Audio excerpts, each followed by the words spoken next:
Look at your average screen time right now. If you're like most people, you are losing up to 4 hours a day to meaningless distraction. You've tried the dopamine detoxes, you've tried the app blockers, you've tried simply trying harder.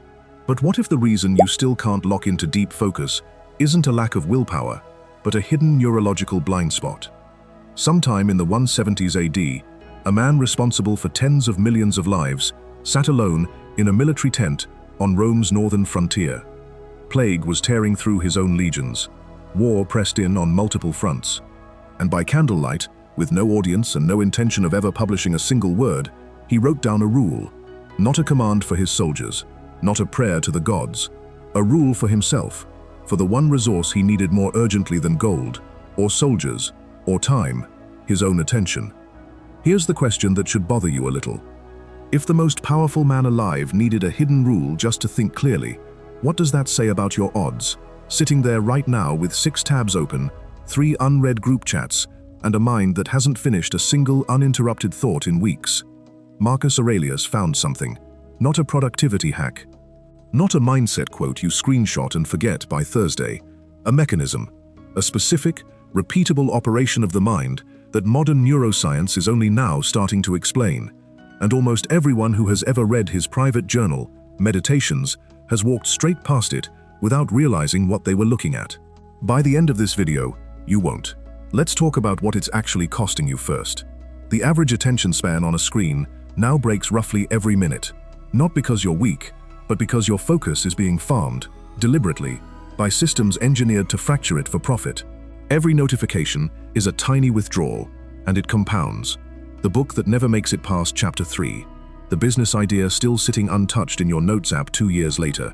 The skill you were 3 months from mastering before something shinier pulled you away, and you never went back. Think about the last time you sat down to do real work, opened the right document, had every intention of finishing, and somehow, 20 minutes later, found yourself 3 articles deep into something you'll never think about again, with no memory of the exact moment you left the task you meant to do. None of that is bad luck. It's a slow bankruptcy, and most people don't feel how broke they are until they're 40, staring at a life scattered across 1,000 half-finished tabs. Marcus ran an empire inside exactly that kind of chaos. Worse, actually, war he couldn't ignore. A plague historians estimate killed millions across the empire during his reign, advisors he couldn't fully trust. And yet the private notebook he left behind reads like the mind of a man in total command of himself. Not because his circumstances were calmer than yours, because he had a rule the rest of us were never taught. Here's where almost everyone chasing focus gets it backwards. The average person treats distraction as a war against their environment. Delete the app, buy a lockbox, book a cabin with no signal. Normal people fight focus from the outside in. But the people who actually produce a lifetime of work in a single career, the ones who finish the books, build the companies, master the craft, figured out something the rest of us missed. Marcus never had the luxury of a quiet cabin. He couldn't silence a phone that didn't exist. He was commanding troops in an active war zone and still produced one of the most disciplined, focused texts a human being has ever written. Whatever his rule actually was, it could not have depended on controlling the world around him. It had to work from the inside, under fire, with zero cooperation from his surroundings. That's the hardest possible proof a method can pass. So what was the rule? Marcus called it retreating into the Citadel. He wrote about how people constantly chase peace in the wrong direction. A house in the country, a quiet beach, a change of scenery, convinced that stillness lives somewhere out there. He called this one of the most common mistakes a person can make, because there is no retreat more immediate, more available, or more powerful than the one inside your own mind, the moment you actually know how to enter it.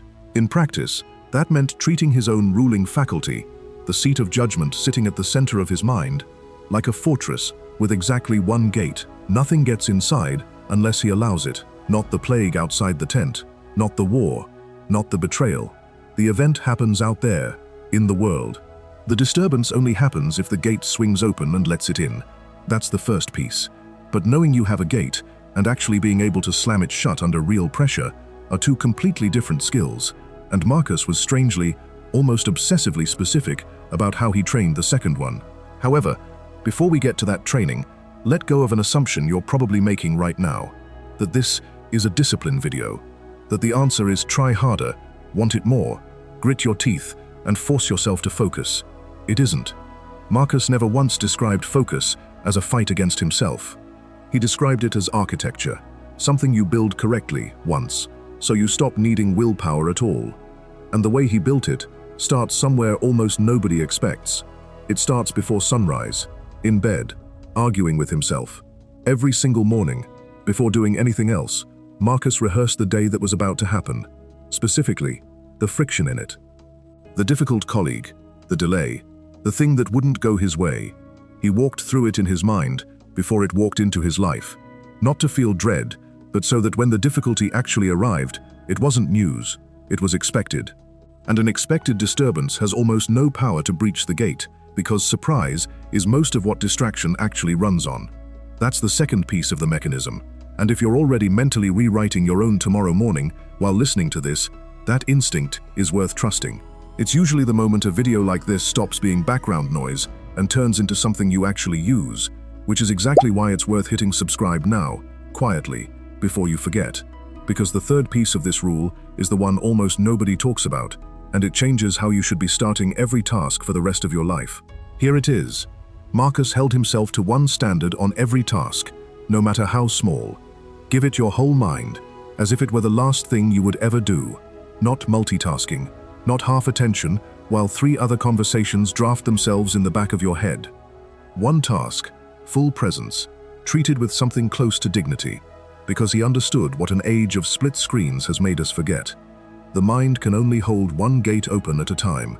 Divide it, and you don't get 2 half-strength thoughts. You get 2 weak ones, and neither survives contact with real difficulty.